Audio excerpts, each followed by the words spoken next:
یہ جو میں نے آیت مبارکہ شروع میں پڑھی، بلکہ یہ ایک لمبی آیت مبارکہ، اس کا ایک چھوٹا سا حصہ میں نے اس کی تلاوت کی.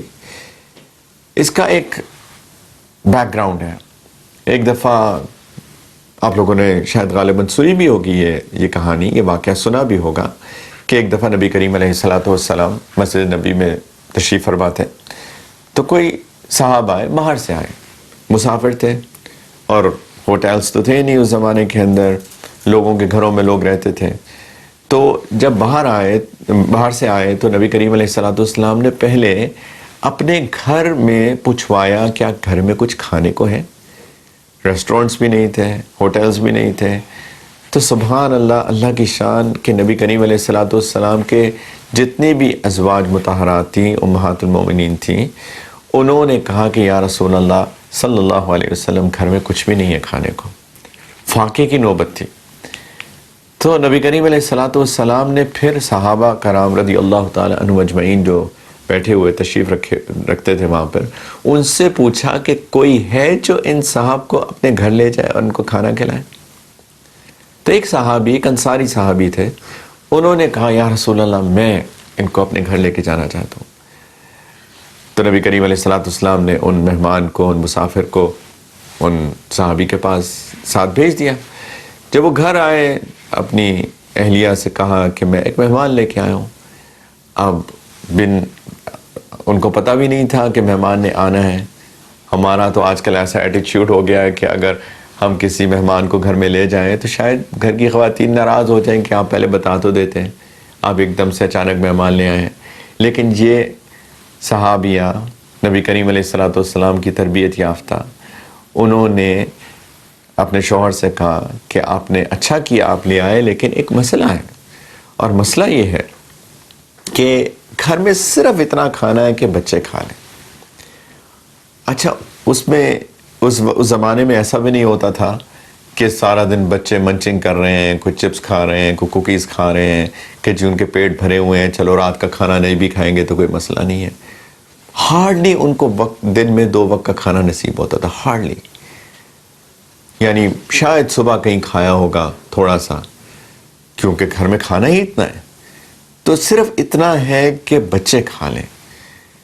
تو ہم کیا کریں، مہمان کو کیسے کھلائیں؟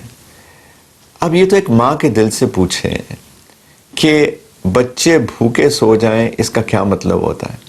ہماری والدہ ہوتی ہیں نا، اگر ہم چھوٹے تھے جب، یا چھوٹے ہیں جو، والدہ پیچھے پڑی رہتی ہیں کہ بیٹا کچھ کھا لو، بیٹا کچھ کھا لو، بیٹا تم نے کھایا کہ نہیں کھایا، کیونکہ ماں کو فکر ہوتی ہے، ماں کا دل ہی اللہ نے ایسا بنایا.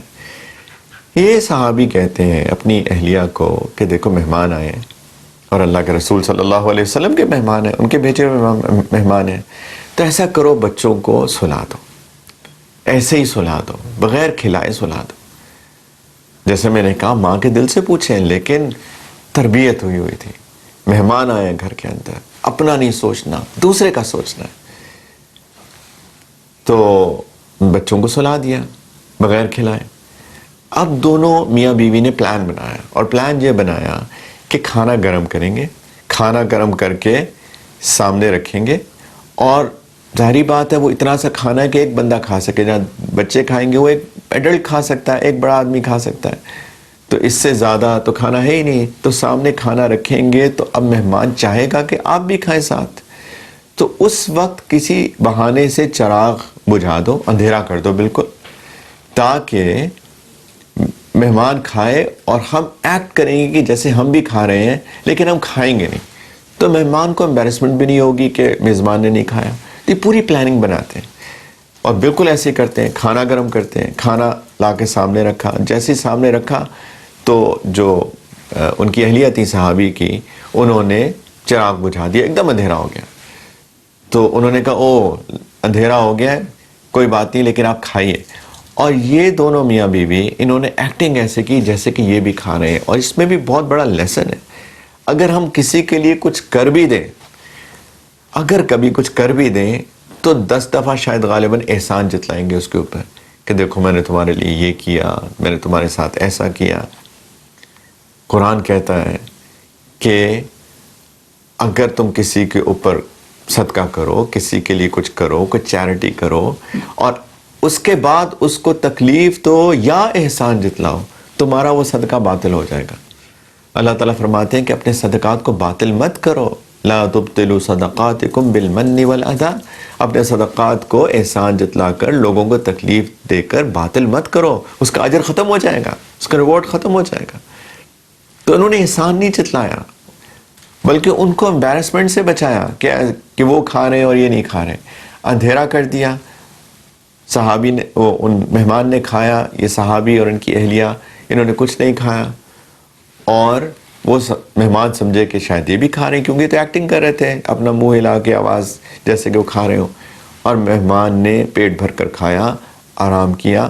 صبح نبی کریم علیہ السلام کے پاس جب یہ تشریف لے کے گئے تو اللہ تعالیٰ نے نبی کریم علیہ السلام کو بے ذریعہ وحی، ریولیشن کے ذریعے سے پہلے ہی بتا دیا تھا۔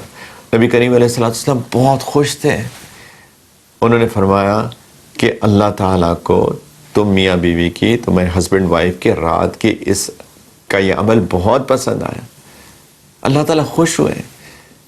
یہ آیات نازل ہو گئیں، وَيُؤْثِرُونَ عَلَىٰ أَنفُسِهِمْ، کہ یہ وہ لوگ ہیں جو دوسروں کو اپنے اوپر ترجیح دیتے ہیں، وَلَوْ كَانَ بِهِمْ خَصَاصَةٌ، بے شک یہ خود غریب لوگ ہیں، خود فاقے میں ہیں، خود ان کے پاس کچھ نہیں ہے، اس کے باوجود یہ دوسروں کو ترجیح دیتے ہیں، دوسروں کو پریفر کرتے ہیں۔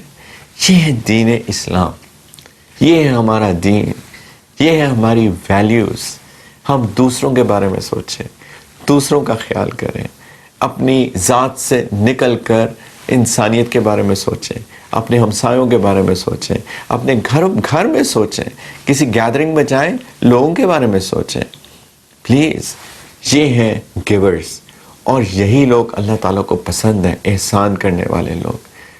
تو پلیز میری ریکویسٹ ہے، میں اپنے آپ کو بھی ریمائنڈ کراتا ہوں، آپ سب لوگوں کو بھی ریمائنڈ کراتا ہوں کہ پلیز انسانیت کے تقاضوں کو پورا کیجیے، اور انسانیت کے تقاضے ہمارے دین کے اندر ہیں۔ اسی لیے ہمارا دین دین فطرت ہے، جیسے اللہ تعالیٰ نے ہم کو بنایا ہے ویسے ہی احکام اتارے ہیں، وہ احکام اتارے ہیں جو کہ میرے اور آپ کے فائدے کے لیے، جو انسانیت کے فائدے کے لیے، جو معاشرے کے فائدے کے لیے۔ تو انشاءاللہ تعالیٰ ہم بھی اپنا دل بڑا کریں، لوگوں کے لیے جئیں، لوگوں پہ خرچ کریں، لوگوں کا خیال کریں، لوگوں کے بارے میں سوچا کریں، کوئی پریشان ہو تو اس کی پریشانی کو دور کرنے کی کوشش کریں، کسی کا دل بڑا کریں، کسی سے محبت کے دو بول دیں، کوئی بیمار ہے تو اس کی عیادت کریں، کوئی ڈاؤن ہے تو اس کو اٹھائیں۔ یہی انسانیت ہے، یہی دین ہے، اس پہ اجر ہے۔ انشاءاللہ تعالی جو بھی ایسا کرے گا اللہ کا قرب پائے گا، اللہ کے نزدیک ہوگا۔ ایسے بندے سے اللہ تعالیٰ بھی محبت کرتے ہیں، تو ہمیں چاہیے کہ ہم لوگ بھی ایسا بننے کی کوشش کریں۔